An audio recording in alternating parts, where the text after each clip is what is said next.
Bien, bonjour à tous et à toutes. Donc, je vais démarrer mon petit timer. Donc, je suis Julie Lemarié, je suis professeure de psychologie cognitive et ergonomie au laboratoire Clé à l'Université de Toulouse. Et les travaux que je vais vous présenter aujourd'hui portent sur l'accessibilité des manuels scolaires numériques pour des élèves en situation de handicap visuel.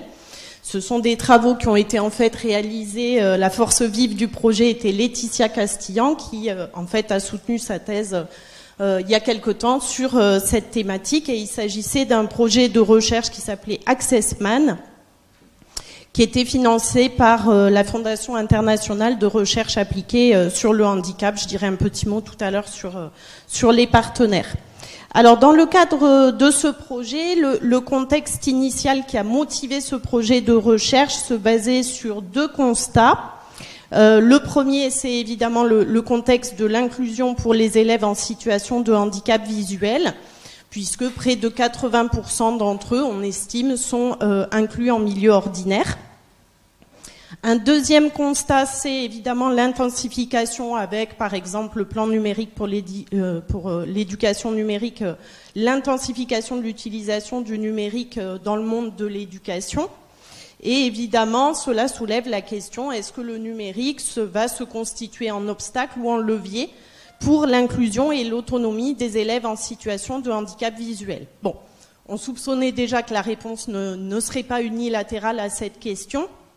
Il s'agit plutôt en fait de trouver les conditions à réunir pour faire en sorte que le numérique soit plutôt un levier.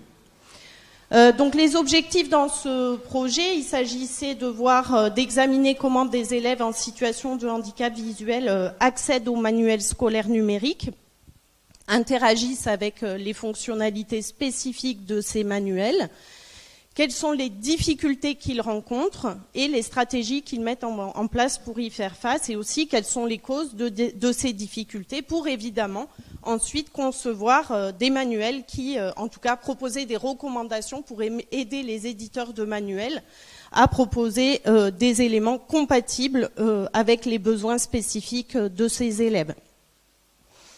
Avant de vous parler des résultats de la recherche, je vais dire un petit mot des spécificités de l'accès à l'information chez les personnes en situation de handicap visuel, au cas où vous ne connaîtriez pas très bien les outils qui sont utilisés.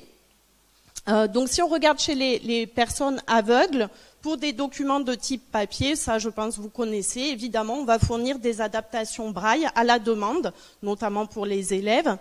Et lorsque le document comprend une illustration sous la forme d'une image ou d'un graphique qu'on juge importante pour la tâche d'apprentissage, on peut fournir un dessin en relief que l'élève va donc explorer tactilement.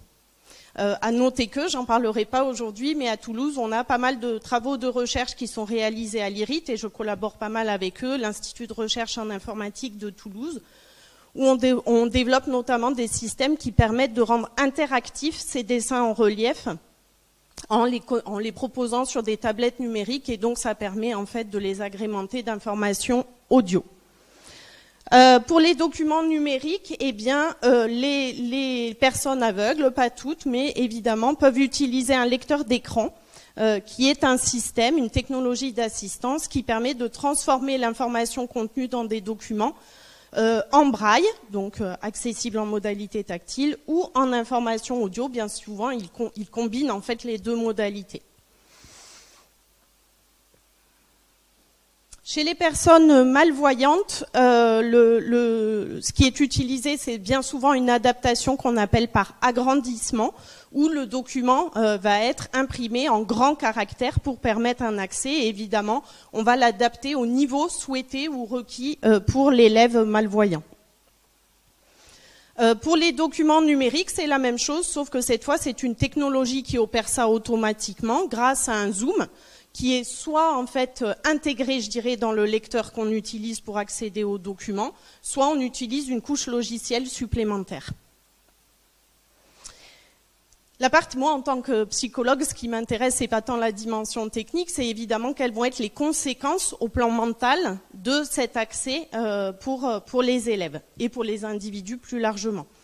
Ce qu'on sait de cet accès, que ce soit l'accès tactile, l'accès auditif ou l'accès par zoom successif, c'est qu'il présente la particularité d'être un accès ralenti par comparaison à un accès visuel global.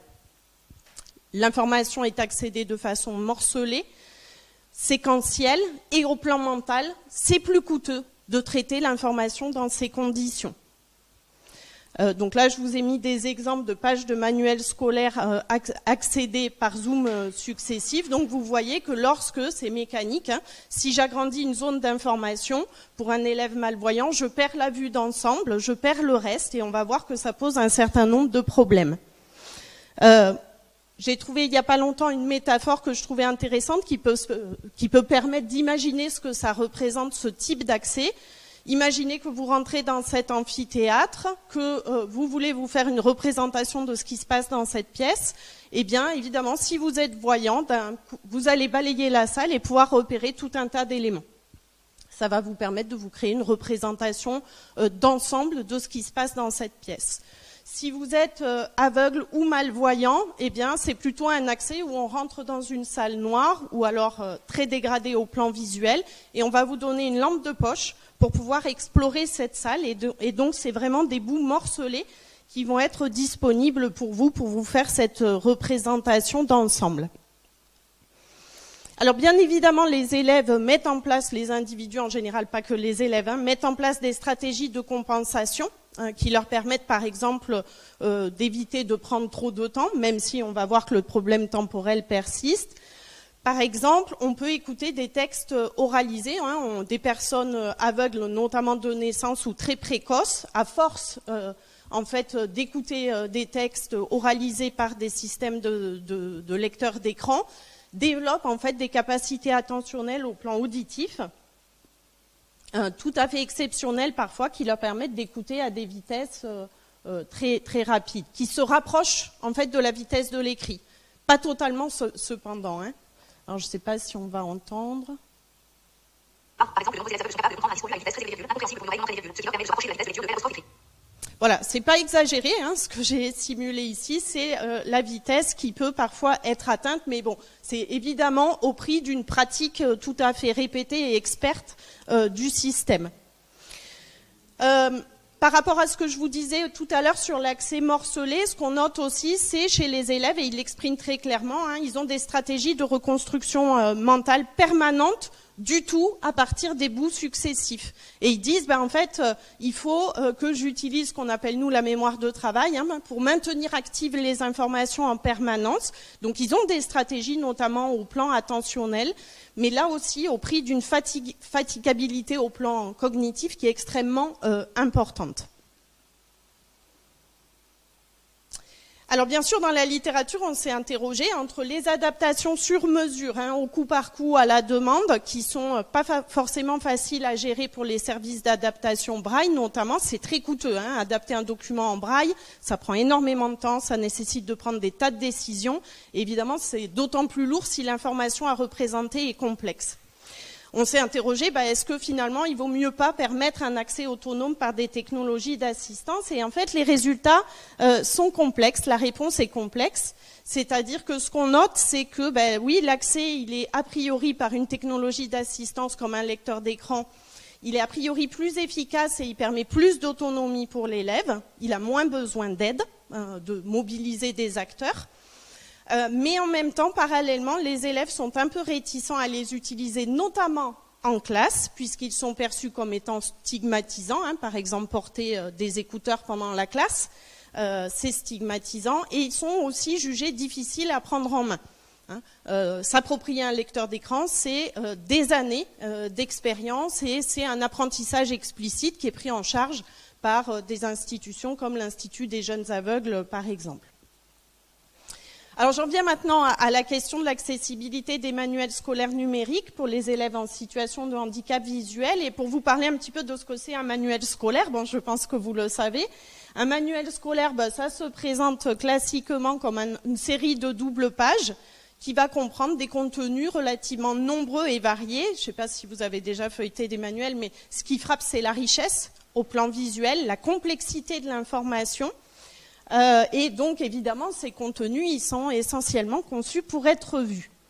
Le manuel scolaire numérique, lui, actuellement, c'est encore pas mal le cas, il est souvent bâti en fait à partir du manuel papier, dont on va dériver une version numérique, et donc il continue de se présenter sous la forme d'une série de doubles pages, mais on va ajouter évidemment du multimédia là-dedans, introduire des fichiers audio, des vidéos, etc. et les fonctionnalités propres au numérique, la navigation par lien hypertexte, la possibilité d'interagir avec le document, avec de la notation, du surlignage, voire même des exercices interactifs. Alors, je brise le suspense. Nous, ce qu'on a constaté, donc c'était des résultats qui dataient qui datent d'un an et demi, dont je vous parle là, mais les choses n'ont pas énormément évolué a priori. Donc, je parle des vrais manuels scolaires numériques. Je ne parle pas du PDF, du manuel. Ce dont je parle actuellement, c'est le vrai manuel scolaire numérique, entre guillemets, celui auquel on accède via des plateformes qui sont dédiées à ça. Pour les élèves aveugles, le constat il est sans appel. Actuellement, ils ne sont pas accessibles essentiellement pour des raisons de compatibilité technique avec les lecteurs d'écran. Ils présentent en fait une complexité technique qui actuellement ne fait bugger le lecteur d'écran. Donc nous, on n'a pu mener aucune expérimentation sur ce point pour des raisons techniques. Pour les élèves malvoyants, c'est un peu différent puisque la possibilité d'exploiter le résidu visuel et surtout le fait que ces manuels proposent un zoom intégré permettait là, par contre, d'envisager un certain nombre de choses. Donc ce que nous avons fait des enquêtes auprès de collégiens qui déclaraient utiliser ou pas les manuels scolaires numériques pour comprendre quand ils les utilisaient, pourquoi faire, avec quelle perception, et quand ils les utilisaient pas, pourquoi. Et on a également, parce qu'en fait les manuels scolaires numériques, il faut dire un peu la vérité, ne sont pas si utilisés que ça par les enseignants et les élèves. En fait, si on a équipé carrément un échantillon d'élèves malvoyants avec des manuels scolaires numériques en leur disant, voilà, on te propose des manuels, tu fais ce que tu veux avec et puis tu nous diras dans quelques mois ce qui s'est passé. Ce qu'on a retenu de ça, c'est que globalement, ils ont une perception positive des manuels scolaires numériques, peut-être aussi un petit peu pour nous faire plaisir, c'est toujours le problème, quand on équipe des gens avec une technologie, qu'on leur demande leur avis, il y a des effets de désirabilité qui s'expriment probablement, mais en tout cas, ils étaient capables de dire ce qu'on trouve génial dans le manuel, c'est le zoom intégré. Ça, c'est vraiment super parce que du coup, on peut accéder à l'information. Par contre, ils les ont quand même jugés très difficiles d'utilisation, notamment ce qui leur pose problème, je vais y revenir, c'est l'organisation de l'information sur une double page. Ils ont une anxiété au plan émotionnel, ils sont anxieux à l'idée de devoir les utiliser, surtout s'il y a des enjeux pour eux associés à la réussite scolaire, par exemple comme le brevet, parce que typiquement les bugs techniques, c'est vraiment un élément qu'ils identifient comme étant un obstacle et un élément de frustration pour eux très très important. Ce qui nous a frappé dans cette étude, comme dans celle que je vais vous présenter après, c'est que lorsqu'on les interroge sur les difficultés d'utilisation, ils ne mettent pas en cause le manuel, c'est eux qui le mettent en cause. C'est parce que je suis nulle en numérique, c'est parce que je ne sais pas faire, c'est parce que je m'y suis mal pris. Ça, c'est un élément qui nous a interpellés, ça ne faisait pas du tout partie de nos hypothèses, mais ils font des attributions internes à leurs difficultés d'utilisation. Ça, c'est un élément, à mon sens, essentiel pour des futures recherches. Lorsqu'ils effectivement, au plan comportemental, ensuite, ce qu'on a observé, c'est qu'ils les utilisaient très peu, et surtout, en fait, ils utilisaient très peu de fonctionnalités interactives. Donc ensuite, on a voulu en fait se concentrer sur des tâches un petit peu écologiques parce que là, on les avait équipés, mais finalement, on leur donnait aucune consigne ni rien. On s'est dit, qu'est-ce qui se passe si on leur demande véritablement de l'utiliser et de faire des tâches représentatives de ce qu'un enseignant pourrait faire avec le manuel scolaire numérique. Et on les a comparés à des élèves tout venant. Donc là, il s'agissait d'élèves malvoyants collégiens. On les a comparés avec leurs pairs tout venant pour pouvoir identifier en fait les difficultés spécifiques des élèves malvoyants. C'est ça qui nous a intéressés. Et en fait, ce qu'on a constaté, qui est relativement classique dans la littérature, on n'a pas eu de grosses surprises, c'est que les élèves malvoyants manifestaient davantage que leurs pairs des problèmes d'atteinte du but, c'est-à-dire qu'ils n'arrivaient même pas à réaliser la tâche, non pas parce qu'ils n'avaient pas les compétences pour le faire, mais parce que le système était trop difficile d'utilisation et donc ça les empêchait d'exprimer leurs compétences sur certaines tâches. Des temps de réalisation extrêmement allongés, facteur 2 à 5 sur certaines tâches, et une charge mentale rapportée parfois supérieure, pas toujours. J'y reviendrai éventuellement si vous avez des questions là-dessus, c'est aussi un point intéressant. Mais bien souvent quand même, ils déclarent qu'ils ont dû faire des efforts importants pour pouvoir utiliser le manuel. Ces résultats, ils sont classiques. On les retrouve dans d'autres domaines. On les retrouve par exemple dans le champ de l'accessibilité web. Si vous connaissez les travaux de Stéphanie Giraud, elle a montré exactement la même chose. Si vous connaissez les travaux de Evans et Douglas fin 2010 en Angleterre, où on a étudié l'accessibilité des dispositifs e-learning pour les étudiants aveugles dans le supérieur, ils ont trouvé exactement les mêmes résultats. Alors, évidemment, nous, ce qui nous intéressait, c'était quand même de faire un diagnostic là-dessus et de proposer des solutions. Donc bon, on a essayé de modéliser les difficultés. Je ne vais pas rentrer dans le détail de ce truc-là. Juste pour dire, il y a 3 catégories de problèmes principaux. Des problèmes d'accès à l'information, c'est-à-dire c'est la première étape où il y a blocage. Parfois l'information est accédée, mais en fait c'est des difficultés de traitement de cette information qui sont posées. Et parfois c'est des difficultés d'interaction avec le dispositif. On a identifié qu'on avait systématiquement des problèmes de charge mentale augmentée, des temps de navigation augmentés, et tout ça va se manifester concrètement pour l'élève par « je n'arrive pas à faire la tâche », je mets beaucoup de temps pour le faire, et c'est là où on voit l'utilité évidemment des tiers-temps, et des performances diminuées. Encore une fois, j'insiste, des performances diminuées non pas pour des problèmes de compétences, de ces élèves, mais parce qu'ils sont empêchés d'exprimer leurs compétences pour des raisons d'utilisabilité du système et de manque d'accessibilité. Alors partant de là, nous on a focalisé sur un problème particulier qui nous semblait intéressant parce qu'en fait il se rencontre très fréquemment. Dans notre test utilisateur, on avait une tâche qui est classique, c'est une tâche de lecture-compréhension. On demande à l'élève de lire un poème, la bise fait le bruit. Il a des questions à instruire sur ce poème et grâce au manuel scolaire numérique, il peut répondre directement dans le manuel.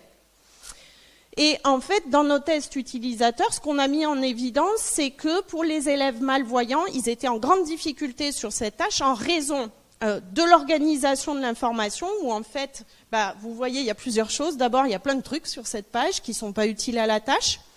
Ensuite, les zones, en fait, elles sont éloignées. Et si vous combinez ça avec un accès par Zoom, en vérité, l'élève, c'est soit il voit le texte, mais il n'a plus les questions, soit il regarde les questions, mais il n'a plus le texte, et puis quand il écrit, il n'a plus rien. Donc, on a voulu essayer de résoudre ce problème, à noter que nos élèves voyants, en vérité, ont galéré eux aussi. Même en accès visuel. Ils ont dit, c'est quand même pas très pratique, ça nous met en difficulté, ce qui n'est pas étonnant, puisque c'est déjà un effet attesté dans la littérature sur l'apprentissage multimédia. Donc, qu'est-ce qu'on a fait? On n'est pas allé chercher bien loin, on est allé justement s'inspirer de principes qui sont déjà connus dans le champ de la théorie de l'apprentissage multimédia, à savoir que dans une tâche d'apprentissage, si un élève, un apprenant, il doit intégrer plusieurs sources d'informations, comme c'est le cas ici, tant qu'à faire, autant rapprocher les sources et éviter de l'éloignement, voire même, pourquoi pas, peut-on les intégrer spatialement. Deuxième principe, Mayer et Fiorella 2014, tant qu'à faire, ne présentons que ce qui est directement utile à la tâche. Tout le reste, éliminons-le. Donc ça, c'est vraiment un principe dit de cohérence. Et le principe de multimodalité, toujours issu des mêmes cadres théoriques, là aussi la théorie de la charge cognitive de Sweller, quand j'ai plusieurs sources d'informations à intégrer mentalement, soit je peux les rapprocher, mais j'ai une autre option, c'est d'utiliser la multimodalité pour basculer une des sources sur un autre canal pour éviter, par exemple, de la surcharge perceptive au niveau visuel. Donc, voilà, on n'a pas inventé la poudre, on s'est contenté d'appliquer ces principes pour proposer deux formats alternatifs de présentation. Donc là, c'est vraiment, en fait, on reprend le format que je vous ai montré tout à l'heure. On élimine tout ce qui est inutile à la tâche, ce qui nous permet évidemment de gagner de l'espace. Donc on peut rapprocher les éléments les uns des autres. Et puis on peut peut-être proposer une des sources soit en audio. Donc c'est ce qu'on a fait. Et du coup, on a comparé la version que je viens de vous montrer, qui était issue du manuel original, à deux autres versions. Une version intégrée unimodale. Donc là, vous voyez le poème à gauche, la zone de questions de réponse à droite, et l'élève peut naviguer entre les trois questions. Sous ce format-là, même en accès agrandi, un élève malvoyant, il voit tout. Il n'a pas besoin de faire ces opérations de navigation. Version intégrée multimodale, c'est la même, sauf que la question, elle n'est plus proposée visuellement, elle est proposée auditivement. Donc je peux en fait la consulter en même temps que je lis le poème. Donc on a évalué l'efficacité de ces trois formats de présentation que je viens de vous présenter. Donc tout simplement, là on avait 24 élèves malvoyants qu'on a fait venir, hein, on est en situation de laboratoire. On les expose en fait à trois tâches telles que celle-ci. Et chaque tâche, ils ont un coup la version contrôle issue du manuel, un coup la version intégrée et un coup la version intégrée multimodale. On a choisi ce type de plan d'expérience parce que ça nous permet aussi de demander à l'élève à la fin qu'est-ce qui était le mieux pour toi parmi ces trois formats, qu'est-ce que tu as préféré et pourquoi. Et est-ce que tu te sentirais d'utiliser ça à la maison, en classe, etc.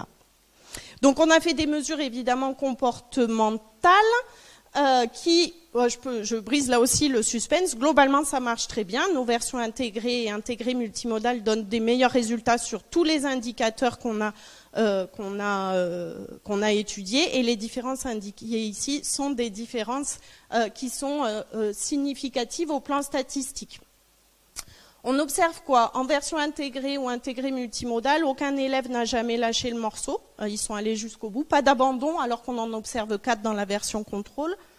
Dans la version contrôle, il y a 5 élèves au bout de 15 minutes, c'était le temps imparti, qui ont dit désolé, j'ai pas pu faire le tour du problème, alors que dans les deux autres versions, ils sont réussi à aller jusqu'au bout.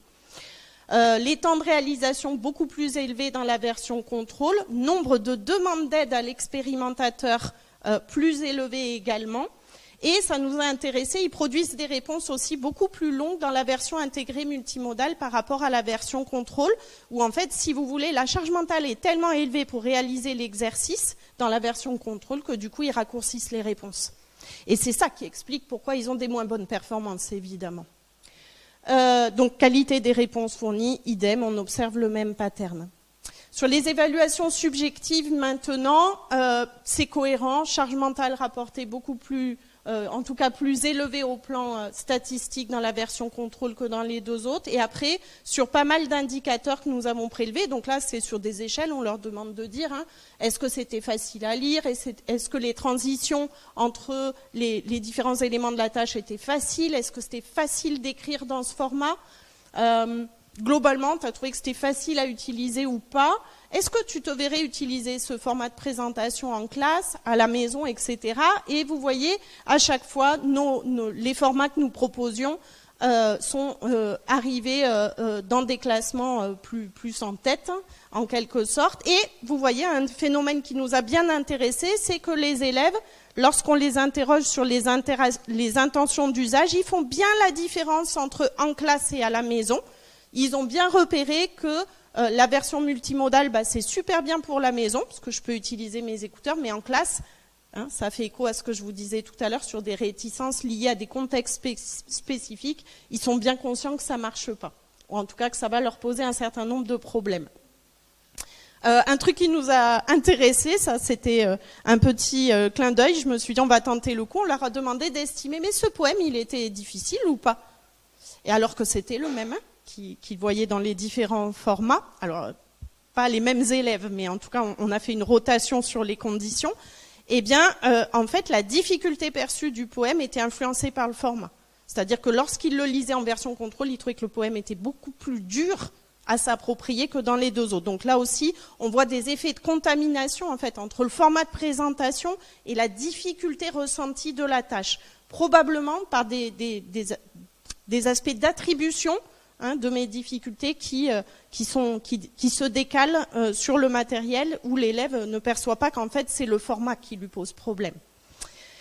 Voilà, j'ai pas prévu de slide conclusion parce que je sais que j'allais être un peu juste pour vous dire que nous, ce qui nous a intéressé dans ces travaux, bon, on était évidemment très contents au niveau des résultats, mais en même temps, vous voyez bien que nos versions intégrées et intégrées multimodales, elles cumulent des tas d'avantages par rapport aux autres, hein, donc c'est pas très étonnant.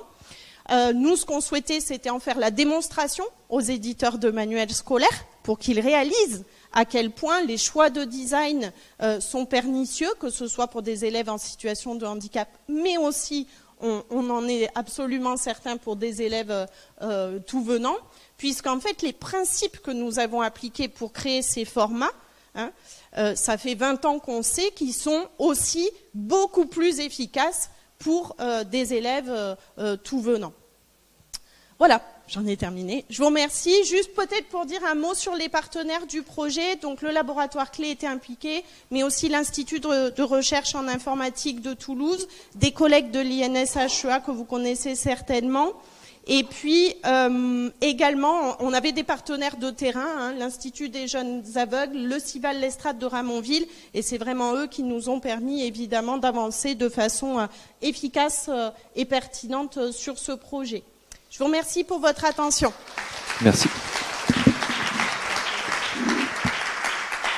J'ai juste une question d'ordre très pragmatique. Où en sont les éditeurs sur ce sujet-là ? Parce que je sais qu'une grande maison comme Hachette a plein de projets de réflexion, mais pour autant, je ne suis pas sûre qu'on ait beaucoup avancé sur le sujet, de leur côté en tout cas. Alors nous, on a eu la chance d'être... On avait prévenu les éditions Nathan, on leur avait dit « il est fort probable que nos résultats ne soient pas très en favorable de vos choix de conception ». Donc ils étaient préparés au départ au fait que probablement allait émerger un certain nombre de critiques. Mais évidemment, il y a d'autres enjeux hein, autour de la présentation de l'information dans un manuel scolaire. Il faut par exemple déclencher la décision d'achat de recommandation par l'enseignant. Il y a des enjeux commerciaux associés. Donc c'est vrai que ce qui est délicat, c'est de faire bouger sur la représentation de ce qui relève de l'esthétisme, qu'est-ce que c'est un bon manuel scolaire, et puis réorienter sur l'efficience pour réaliser des tâches d'apprentissage. Laetitia est allée présenter en détail nos résultats aux éditions Nathan il y a quelques mois. Elle a reçu un accueil tout à fait chaleureux des collègues qui ont même dit nous on aimerait continuer du coup pour approfondir le sujet et parce que nous, on a aussi des idées sur comment ils pourraient le gérer, cette question. C'est pas facile. Se départir de l'organisation de la double page, c'est une révolution au plan de... Voilà. Et c'est aussi décaler le manuel scolaire numérique du manuel papier. C'est proposer autre chose, qui représente un coût. Hein. Souvent, on s'imagine que l'édition numérique coûte moins cher, mais en vérité, elle coûte extrêmement cher.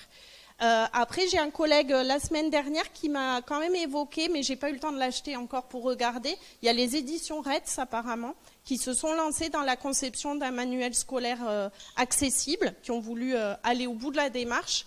Et apparemment, alors il s'appelle Cléo, je sais plus comment, il a un nom particulier. Je peux vous envoyer les références si ça vous intéresse. Mais j'ai pas eu l'occasion de le regarder, mais je sais que c'est un manuel qui a été conçu en prenant en compte tout un tas de recommandations d'accessibilité. Après, je ne peux pas parler des autres éditeurs parce que je n'ai pas fait la tournée. Oui, bonjour, c'était très intéressant. J'aurais juste une petite question sur la version contrôle que vous avez présentée. C'est vrai qu'on voyait beaucoup de couleurs et vous avez parlé d'esthétisme, mentionné l'esthétisme à l'instant.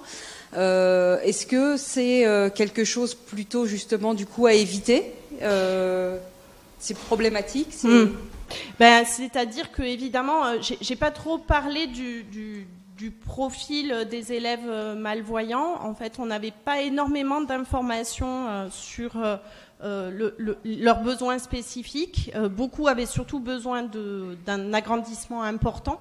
Parce qu'en fait, on n'a pas le droit de demander exactement quelle est la nature du trouble visuel. Mais il est clair que parmi les troubles qui relèvent de la malvoyance, il y a la question de la perception des couleurs qui rentre en compte. Donc c'est vrai que nous, on en a tenu compte aussi. Vous avez raison, je ne l'ai pas dit. Vous avez noté que nos versions, nos formats étaient en noir et blanc.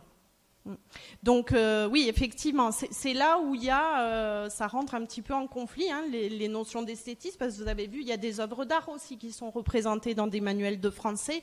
Hein, on va présenter des œuvres de Monet, Manet pour illustrer les liens entre la littérature et puis des mouvements artistiques à une même époque. Et évidemment, là, le passage en noir et blanc peut poser un certain nombre de problèmes. Donc, j'ai pas de réponse très claire à vous apporter, mais clairement, la perception des couleurs peut poser problème aussi. C'est pas qu'une question d'accès agrandi. Moi, je voulais revenir sur votre conclusion, qui était que, en fin de compte, ce que vous proposiez au niveau numérique, en allant voir l'éditeur, c'était que c'était peut-être plus accessible également pour les élèves dits en situation normale. Et c'est ça, en fait, c'est ce qui est ma conclusion aussi lors de votre présentation. Et en fait, je sais pas, j'arrive pas trop à le formuler, mais l'idée c'est que la présentation numérique que vous faites à la fin, donc un texte avec des questions, pour moi, c'est revenir en fait à ce qu'on faisait avant, c'est-à-dire avoir un support papier avec un autre support papier avec les questions, et donc de revenir à une présentation séquentielle des exercices, ou en tout cas de l'apprentissage, et donc en fait de re-questionner l'apprentissage et la relation de l'outil pédagogique qu'on utilise, c'est-à-dire que l'outil, le manuel, il est plein de couleurs, il y a plein de choses, esthétiquement, c'est joli, c'est une belle constellation, mais moi-même, je m'y perds. Et donc, ce support multi-informationnel, en fin de compte, même pour un élève qui est en situation, encore je dis normale, en fait, au niveau de l'attention, il se perd, il se balade beaucoup. Et donc voilà, j'ai pas forcément de questions, j'ai une interrogation qui est, en fin de compte, le numérique est intéressant, mais il doit être utilisé dans une relation pédagogique. Et là, en fait, pour moi, vous pointez le fait que lorsqu'on revient à des choses plus séquentielles, guidées par l'enseignant, en fait, l'appropriation et l'apprentissage est plus clair, qu'on soit en handicap ou pas. Ouais. Une piste qu'on explore pour résoudre un petit peu le problème, mais c'est très embryonnaire. Il faut aussi évaluer ce qui est possible de faire au plan un peu technique, mais une piste qu'on pourrait imaginer, et ça, seul le numérique le permet, parce qu'en fait, le papier fige. Le numérique peut ne pas figer, je veux dire, le numérique, ça peut être des choses très dynamiques. Donc, on peut imaginer, dans un manuel scolaire numérique, d'avoir une présentation qui fasse plaisir aux enseignants et qui déclenche la décision d'achat pour l'établissement ou la recommandation d'aller vers ce type de manuel. Mais on peut aussi imaginer que ce manuel, il considère non plus comme unité informationnelle la double page, mais plutôt l'unité informationnelle serait les médias et les tâches qui font appel à ces médias. Auquel cas, vous pouvez envisager le manuel scolaire numérique comme une banque en fait de médias qu'on va solliciter pour les mobiliser au sein de tâches. Ça, c'est l'enseignant qui peut le susciter. Et à partir de là, on pourrait tout à fait envisager de se départir de la double page et de dire, en fait, le manuel, il va appeler parce que l'enseignant dit, allez, page temps, faire l'exercice machin. Eh bien, en fait, on va éliminer tout ce qu'il y a sur la page qui ne relève pas de cette tâche-là. On va rapprocher les informations, voire les intégrer, etc. Ça, c'est une des pistes qu'on a parce que le numérique permet ça. Pourquoi nous n'en profitons pas ? Le piège, en fait, c'est la métaphore papier, qui vient comme obstacle à l'utilisation des possibilités offertes par le numérique et qui, là, serait utile, je pense. Voilà. Oui, j'avais une question dans le prolongement de ce qui vient d'être dit. Je coordonne le projet Aspi Friendly, qui est dédié à l'inclusion des étudiants autistes dans l'enseignement supérieur. Les personnes autistes ont une manière de regarder, par exemple, une image qui est différente. Oui. On se posait la question avec des collègues qui sont spécialistes d'eye tracking, par exemple, puisque l'eye tracking est utilisé, pourrait même être envisagé comme un moyen de dépistage de l'autisme. Oui. On se posait la question, par exemple, quel est le tracé d'un étudiant autiste sur un document. Je me posais la question sur l'image du manuel numérique que vous montriez tout à l'heure. la personne tout à l'heure indiquait qu'elle-même était perdue. On l'est souvent, régulièrement par rapport à ça. Oui. Et au final, l'interrogation que j'ai, c'est est-ce qu'il n'y a pas à poser ensemble, finalement, la problématique de l'accessibilité visuelle des manuels, non seulement pour les personnes qui ont des particularités visuelles, enfin, classiques, on va dire, telles que celles que vous avez incluses dans vos études, mais peut-être d'autres qui ont d'autres particularités visuelles, comme par exemple des personnes autistes. Oui, oui, tout à fait, je suis d'accord avec vous. Il se trouve que nous, on a focalisé, c'était la population que l'on souhaitait étudier pour plusieurs raisons. Mais oui, je suis d'accord avec vous. Bon, moi, je connais un petit peu le projet que vous portez et donc j'ai regardé un certain nombre de recommandations issues des recherches que vous avez faites et clairement, je veux dire, il y a une convergence. Enfin, c'est extrêmement clair. Donc, de mon point de vue, oui, il y aurait intérêt à aller.